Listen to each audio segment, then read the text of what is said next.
I went to sleep in my apartment. Standard night. Rain tapping against the windows. Phone charging. Door locked. Then I woke up, here, in a town I've never seen before. No phone service, no cars, no people. Just endless rows of perfect little houses with lights that flicker like they're breathing. And no matter how far I walk, I always end up back where I started. There are no signs, no exits, and this town isn't on any map, because I'm not supposed to leave.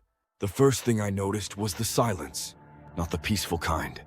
Not like waking up in a cabin in the woods. It was heavy, artificial, like the world was paused. I sat up in a bed that wasn't mine. The sheets were stiff, the room too clean, not dusty, sterile. The kind of place that's set up to look lived in, but never actually used. I walked outside. Bright sun, no wind, no smell. Just a long street full of identical houses, and not a soul in sight. I walked. First 2 blocks, then 5. Turned corners, crossed streets. But somehow, every road led back to the same house. The one I woke up in. I tested it. Left breadcrumbs, knocked over a trash can, even scratched an X into a stop sign. Each time, I'd walk for 15 minutes and end up right back where I started. The X gone, the trash can upright. My trail erased. The town wouldn't let me leave. Or worse, it was moving around me. On the 3rd morning, I saw someone. A man watering his lawn, smiling wide, too wide, eyes never blinking.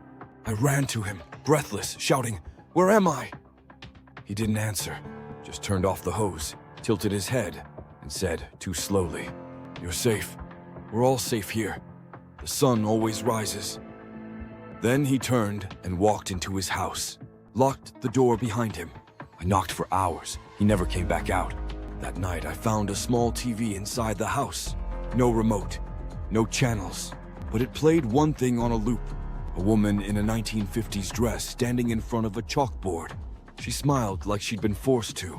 "Welcome to Fairhill," she said, "where the sky is always blue, the neighbors are always kind, and every day is just like the last."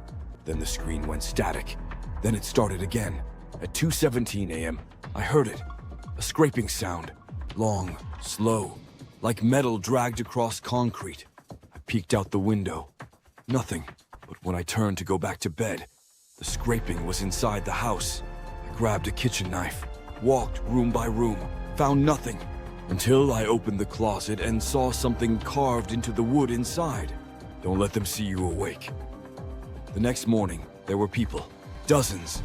All dressed in clean, neutral clothes. Smiling, laughing, watering lawns, walking dogs, but never talking to each other. They walked in loops. Perfect patterns. I tried to speak to one, a woman with short red hair. She stopped walking, turned her head, but her smile didn't move. Her eyes flicked to my hands, then to the house behind me. "You're not blending in." I didn't sleep that night. Didn't dare. I found it by accident. A manhole cover, slightly ajar near the edge of a playground. I lifted it and climbed down. There were tunnels, long, concrete, lined with broken lights and thick cables, and along the walls, maps. Crude, hand-drawn maps of the town, scribbled in pencil. Marked with X's and names, some crossed out, some labeled watched, gone, or woke. I added my own. Ben, still here, June 12th, just to prove I existed. I found her on the 4th day. Another person, real, breathing, terrified. She said her name was Eva. She'd woken up a week before me. Same way, same loop. We compared notes. Our memories didn't match, but the patterns did. Scraping sounds, loops, people who weren't quite people. She looked at me and whispered, "They can't let us leave. Not because we're prisoners, but because we're fuel." I didn't understand until I followed her into the woods. There was a trail, barely visible. She said it only appears to those who stay awake for more than 3 nights. We walked it for hours, but the trees never changed. The light never shifted. The same moss, the same broken branch, over and over. "We're not in a place," she said. "We're in a looping thought, a broken idea." I asked whose thought. She said nothing, just pointed at the sky. "Look at the sun. It doesn't move. That night, I stayed at Eva's house. She had dozens of journals, pages full of names, days tracked, patterns logged. She said some people woke up here decades ago. Then the next morning, I woke up back in the first house. Alone. Eva was gone. No trace of her. Not a journal, not a sock, not even a fingerprint. I ran outside. Everyone waved, smiled. "Good morning, Ben," they all said in unison. I never told them my name. I tried to break into other houses, searching for answers. Most were locked or empty behind the curtains. But one house on Ridgeway Street had a blue door. It was unlocked.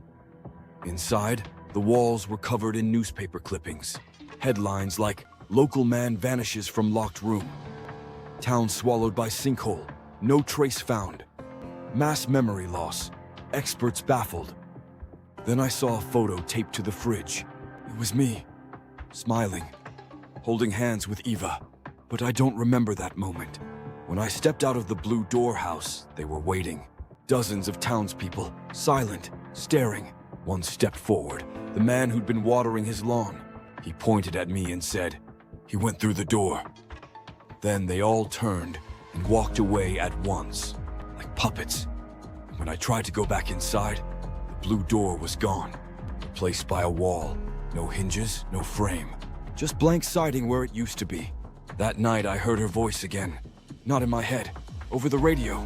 The one I found in the basement, hidden behind dusty shelves. Her voice crackled through the static. "Ben, if you can hear this, you're close. Don't trust the clocks, don't eat the food.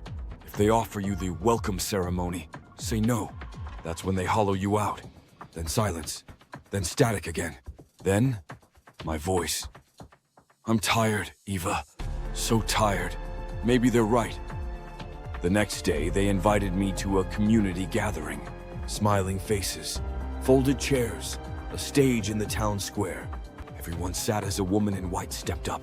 She held out her hand and said, "Ben, are you ready to become a part of something beautiful?"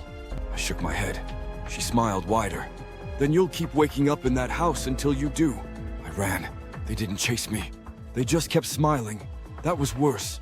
On the 7th day, I looked up, really looked, and saw it, a seam, like a tear in the sky's fabric, just for a second. And from that tear, I saw something moving, huge and slow, like a shadow sliding across glass. Then it was gone.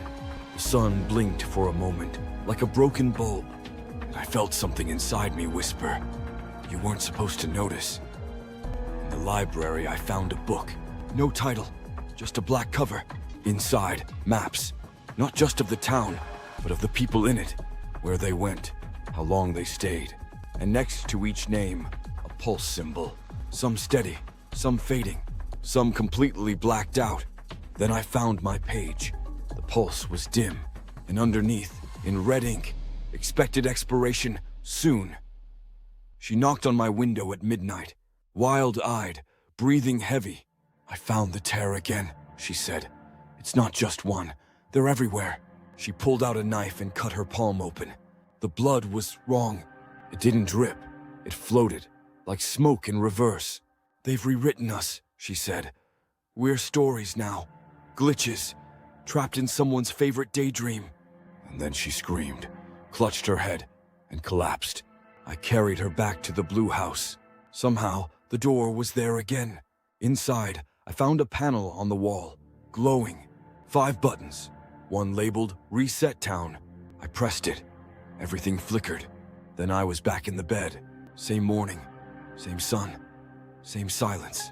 But now, there were 2 of me in the house. One sleeping, one watching. I confronted the watcher. It didn't move, just stared. Then it spoke with my voice. "You've looped too long. You're not the original anymore. You're just the memory of the one who was. The real Ben left, or died. Doesn't matter. You're the copy that stayed behind." I screamed at it, begged for the way out. It only said, "There is no out. Only forward you're forgotten." And then it faded. If you're reading this, if you ever find this story, carved into the walls or broadcast on a forgotten radio channel, don't stay. If you wake up here, don't talk. Don't ask questions. Don't notice too much. Act like them. Walk like them. Don't love anyone. Don't make friends. Because if you leave the mark, the town won't let you go. You're not supposed to know this place exists. Because once you do, it remembers you. Forever.